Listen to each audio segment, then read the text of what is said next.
All right, Harper, what are we doing this morning? Seeing Mommy. You're doing what? Seeing Mom. Seeing Mom? Yeah. Mom's gone. She hit the road. You're hanging with Dad. You're working on the race car. All right, so after struggling with this piece yesterday afternoon, you can see this booger right here. We're about to explain this. But after trying to get this piece to fit all yesterday afternoon, researching some last night and this morning, this is what I've come up with, okay? Now, there is people out there that have the correct tools and the correct equipment to shape this piece of metal to this deck lid. However, it's not me, I don't. No, we're not putting that up right now.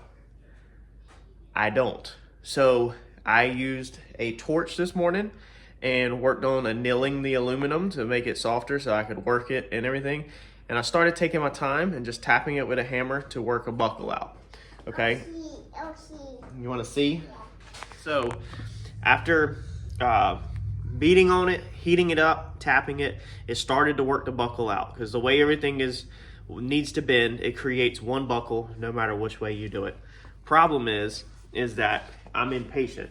I'm very impatient, and it's taking too long. So then I started, of course, I get aggravated. If you're an OG to the channel, you already know that I get aggravated extremely fast. And it was going too slow, so I started hitting it harder.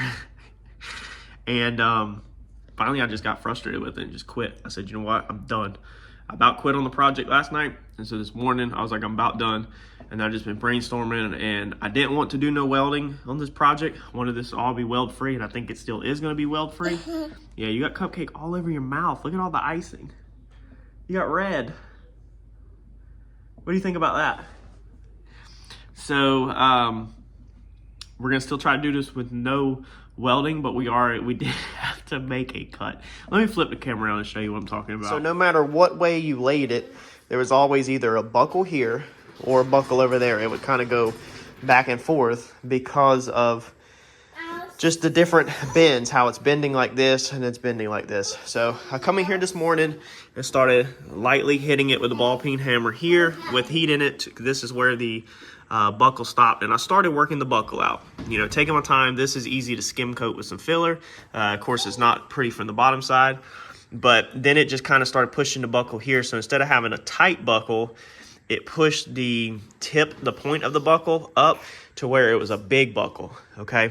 And so as you can see, I started getting really mad and hitting it a lot harder. So we're about to go from the bottom side and just halfway dolly this back out using 2 hammers. Since I don't have body hammers here at the house, I'll finish this out at the shop. But what I've done is I just simply took it and cut it. But you can see how much the metal overlaps, okay? So it actually overlaps a good eighth inch at least. That's how much the buckle was in there.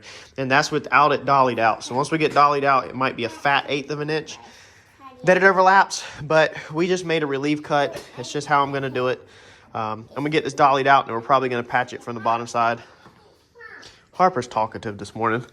But all of that over there looks good. So all of this side over here looks good. There's no buckles. This is the only spot there was a buckle.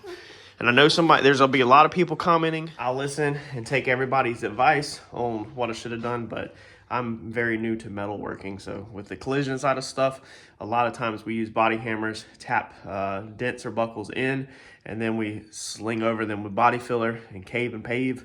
As you've seen in some of the previous videos, it's not the right way at all. People can do amazing stuff with metal, different techniques, but I'm not a metal worker. Very, very far from a metal worker. And of course, with this project, normally I would have just hammered the buckled in and then skimmed it out with body filler. So putting the body filler back on top of the trunk lid, if you just pounded down a buckle, number 1 would look terrible from the bottom. Number 2 would add weight back to it, and we're trying to avoid adding weight back to it. So Brandon from the racetrack with Turbo John gave Harper this slide because his kids had outgrown it. Harper, do you like it? Do you love it? You tell him thanks? So we just had to do a little power washing to clean her up because it's been sitting outside for a long time. And then we had to do a little patch, some countersink screws, 2x4 from the bottom. And it's pretty freaking good. Harper approves for a free slide. free swing set, and we'll get her a bigger, nicer one later. Yeah. All right, so here's what we got. We got our deck lid, and we took the perimeter of it and we grinded it all the way down to metal. So as you can see around the whole perimeter, okay, it's just metal. Now that's because your panel bond, whatever you're using, is always gonna need clean metal to clean metal. Normally, it's not gonna work over top of paint. Now the product I am using does say online on the data sheet that it can go over top of a scuffed E-coat. This is not an E-coat, okay? An E-coat would be like if you opened your trunk lid up and you look inside on newer cars, that gray or green, olive green underneath the carpet, it's E-coat, okay? There's no primer, no paint on it. E-coat is the very first thing that goes down. That's pretty much what bonds all the other steps to straight metal, okay? There's no E-coat on this. This is painted, so you got to go back down to metal. So that's what we've done. Took it, grinded all the perimeter down to just straight metal, and now we're gonna fit our aluminum back to it, make sure we have the fitment that we want, and make sure everything still looks good and everything's gonna go good. We'll probably go ahead and do a mock-up clamping, make sure we have all of our clamps correct, and then we will mix up our stuff and go ahead and glue this thing tonight. All right, so here's our mock-up. This is just laid on here. This basically just lets me go ahead and set all my clamps, and then what I'll do is I'll undo my clamps, just lay them straight to the floor on the side that they go on. I mean, it don't really matter, but I have just made sure I have enough and I'm not freaking out. Now, the stuff we are working with has a 40 to 50 minute work time, so there's no reason to freak out, but you just want to make sure everything's in place. This edge right here, not too much clamping force, being it's curved like this. Okay, we just want to make sure it stays tight. Corners, they aggressively kind of roll like that, so we want these big rubber clamps on them just to pull the corners tight. And then the centers, of course, they're aggressive curves, so we're going to put, you know, the vice grips on them. And I've got more. I cheated, y'all, and I snagged every freaking thing from the shop and brought it to the house, unloaded the shop of every clamp. So we're going to make sure after we have all this on that we line every side with clamps, as many as we can get in there to make sure everything's nice and firm. These are just going to be my alignment points, so as soon as I set it, I will do them in there to make sure everything gets aligned. And then what we will do is we'll get some clamps on it, and then we'll actually pull them out and probably go ahead and put some of the panel bond in the hole or lift that area back up, make sure some's underneath there, squish it through, whatever. That's gonna make sure we're all right. Now this clobbered up of a mess right here, I can go ahead and tell you that there's gonna be some probably some people that's gonna eat me up in the comment section eventually for this. But there's no shame in my game. I'm not afraid to not show this. If I wasn't doing YouTube, this is still what I would be doing. And I am doing YouTube. I'm not here to fake it. So I think this is the most relatable to other people. I don't know how to work metal yet. You know, one day I will learn. And this is just not the time or place right now to learn. I don't have the proper tools. I have used English wheels in the past, and I have used stretchers and shrinkers to build like trim rings when I worked for another gentleman, and I was able to do that, but I have not purchased all of that equipment because, as you can see in the home garage, we don't have a lot of real estate to work with at all. So in the shop, it's a totally different monster than this. I just don't have the real estate in life right now really to have a ton of extra tools, and I normally don't need them, so I make the best out of the situation. I already have ideas for the bottom side. We will address all of that as we get to it, but for a lot of y'all, this is probably going to be the way you're doing it. Stick with me. Let's see what this product looks like at the end before you completely kill me. Make sure you watch all the parts to this series of building the wing. So we got this side mocked up, pushed up with blocks. So I've got some 4x4, so it's riding on it. Let me show you the edges all the way around, and I'll show you how good everything is sitting right now. So if we come underneath here, we'll start right here first. As you can see, we have a beautiful contact patch all the way, okay? So the metal's actually just riding on the outer edge of the blocks, and so you can see that the curve of the aluminum follows the curve of the deck lid. So it's matching the whole curve of OEM is all the way out to the end of the wing, you know. So that's one piece I really am gonna love about this, is that it's just gonna be a deck lid extended all the way out when we're done.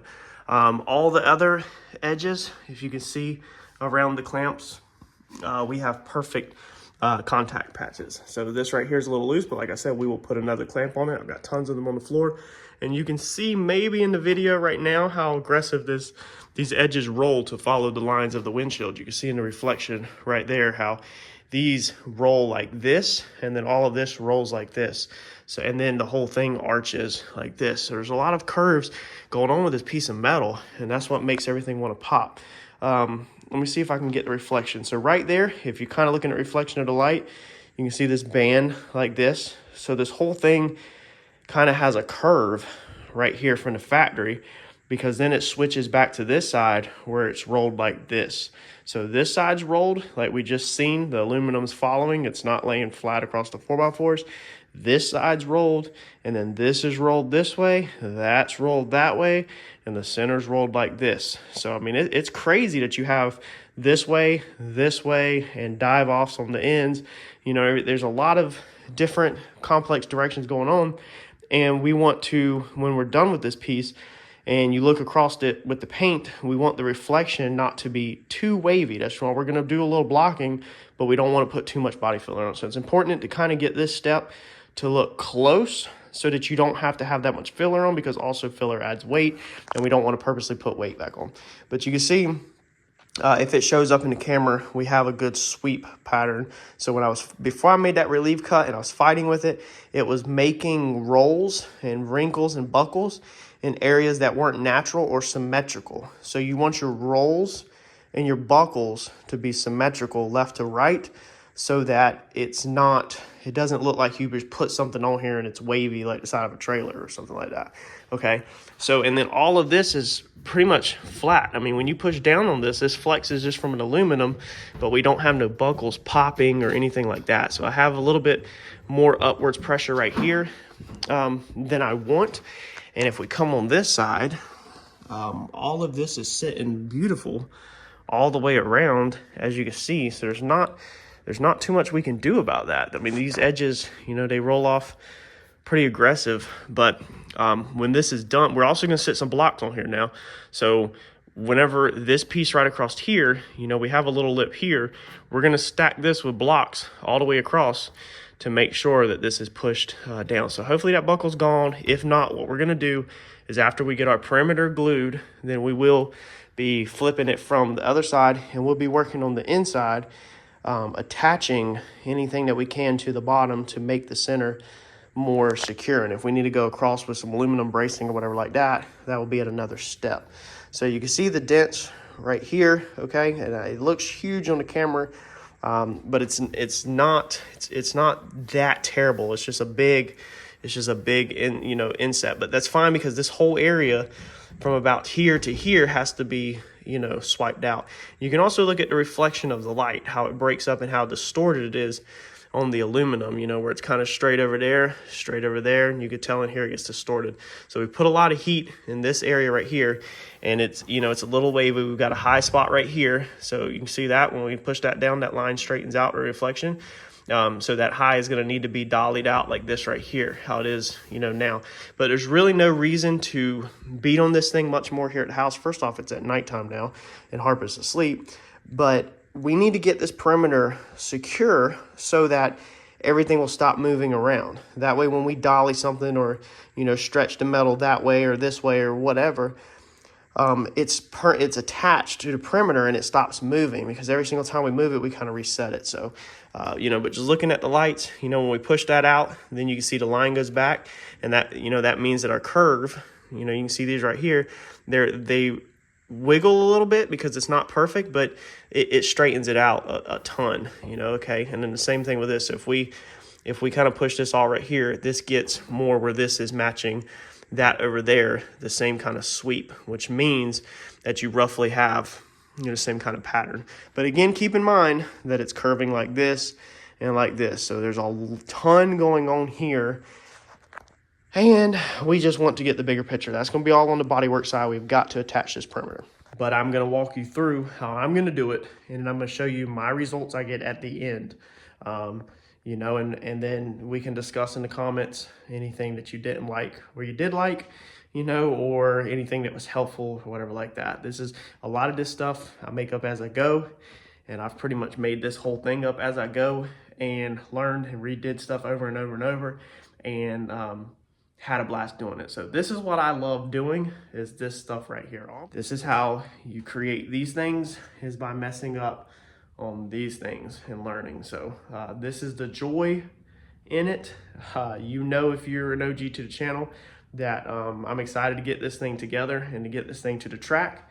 But this stage right now is the joy. This is the fun part. The building it is the fun part. We'll continue to build, continue to improve, continue to waste time on stuff like this, modify stuff just for the fun of it, to see if it works, because this is what brings me joy. Let's get some stuff mixed up and let's set this aluminum.